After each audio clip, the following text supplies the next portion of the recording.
মুরগির তো আমরা অনেক রকম রেসিপি দেখেছি, কিন্তু এই পাতুরি রেসিপিটা চলো আজকে তোমাদেরকে দেখিয়ে দিই। মাংসটাকে এভাবে ছোটো ছোটো করে কেটে নেবে যাতে মিক্সিতে বাটতে সুবিধা হয়। মিক্সিতে এবার একটা এরকম নরম পেস্ট তৈরি করে নেব।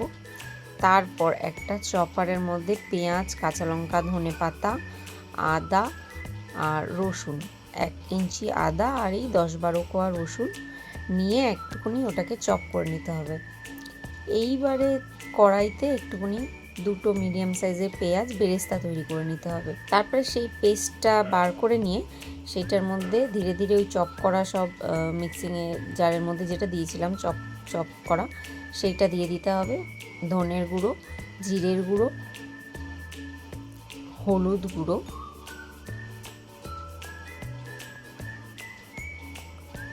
স্বাদ মতো নুন। এবার এখানে পেঁয়াজের যে বেরেস্তাগুলো তৈরি করেছিলাম সেই পেঁয়াজের বেরেস্তাগুলো এর মধ্যে দিয়ে দিতে হবে মাখার সময়।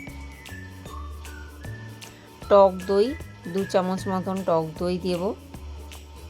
টক দইটা একটু যদি জল ঝরিয়ে রাখতে পারো খুব ভালো হয়, তো আমি জল ঝরিয়ে রেখেছিলাম। এবার চিনি দিয়ে ভালো করে একটা থাই ম্যাসাজ দিয়ে দেবো।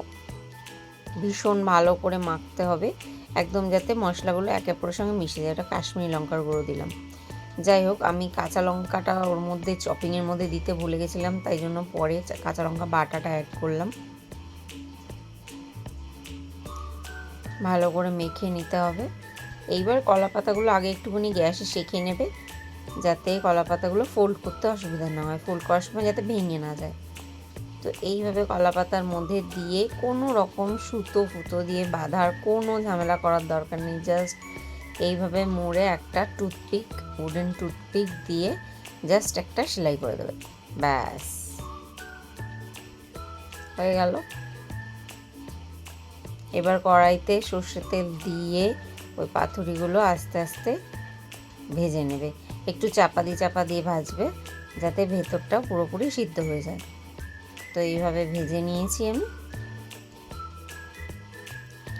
কলা পাতার কালারটা চেঞ্জ হয়ে গেলেই মোটামুটি তোমরা বুঝতে পেরে যাবে যে ওটা হয়ে গেছে। তো এইভাবে কোনো সুতো খোলার ঝামেলা নেই, কাঠিটা তুলে নিলে এইবারে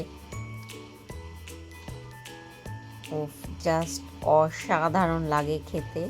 একটুখানি গরম ভাতে এইটা ওফ, মারাত্মক। তোমরা বানিয়ে খেয়ে অবশ্যই আমাকে জানিও। টাটা।